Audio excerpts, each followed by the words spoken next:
bisa melihat penampilan Prabowo Subianto ya mirip kan. Nanya ke Pak Anies ditanya balik dia marah. Gak pengen jabatan tapi ngotot 3 kali nyapres. Mana yang digandeng si anak yang punya kekuasaan. Saya yang mengusung Bapak. Kalau demokrasi tidak berjalan, tidak mungkin Anda menjadi gubernur.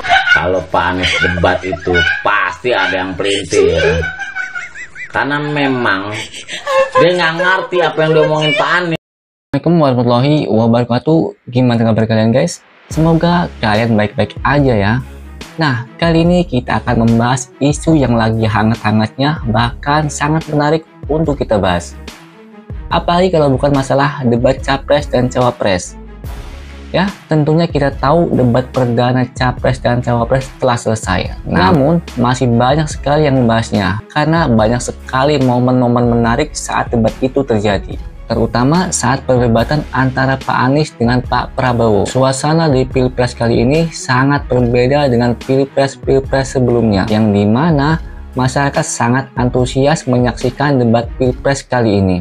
Terlebih masyarakat sangat menantikan debat cawapresnya ya, karena di situ dapat Mas Gibran. Mungkin banyak dari kita juga yang menantikan Mas Gibran berdiri di stage untuk berdebat dengan cawapres lainnya. Kebetulan di sini juga menemukan cuplikan-cuplikan video yang dibuat oleh masyarakat ataupun netizen yang sangat menarik untuk kita simak. Sebelumnya mau disclaimer dulu nih.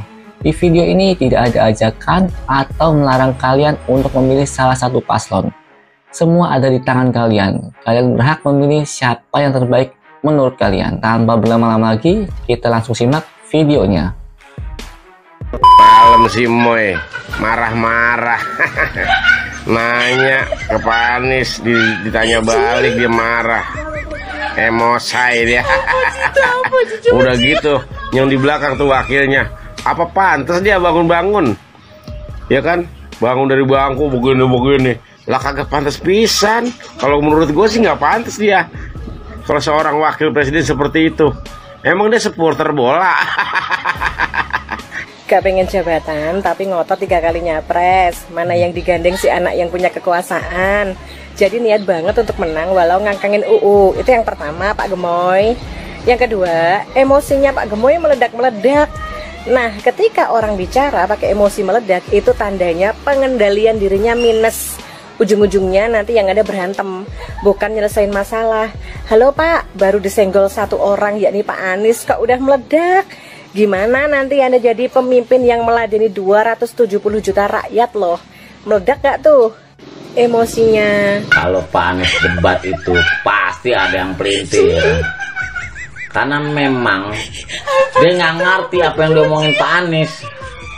Susah mengingatkan lalat bahwa sampah itu bau, tetep aja dinemplok.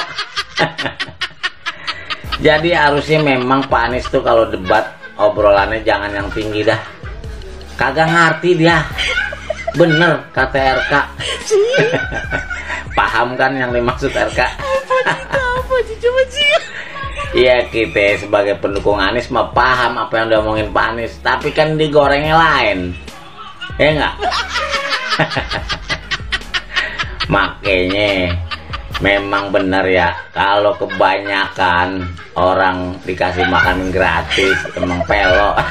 Nah, itu dia beberapa cuplikan video dari para masyarakat ataupun netizen ya. Sungguh luar biasa sekali bukan? Wajar banget ya buat mereka mengungkapkan apa yang ada di pikiran dan perasaan mereka, dan dengan apa yang mereka dukung tentunya. Demokrasi tidak berjalan, tidak mungkin Anda menjadi gubernur.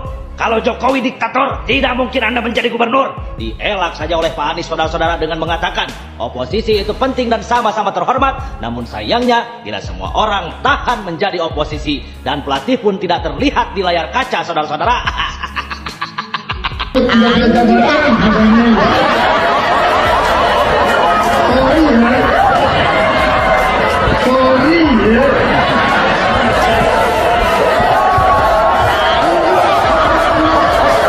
Debat capres semalam bagi saya itu momennya agak kurang pas bagi pendukung Prabowo Subianto, karena beberapa hari sebelumnya mereka itu sedang berpesta, pesta survei.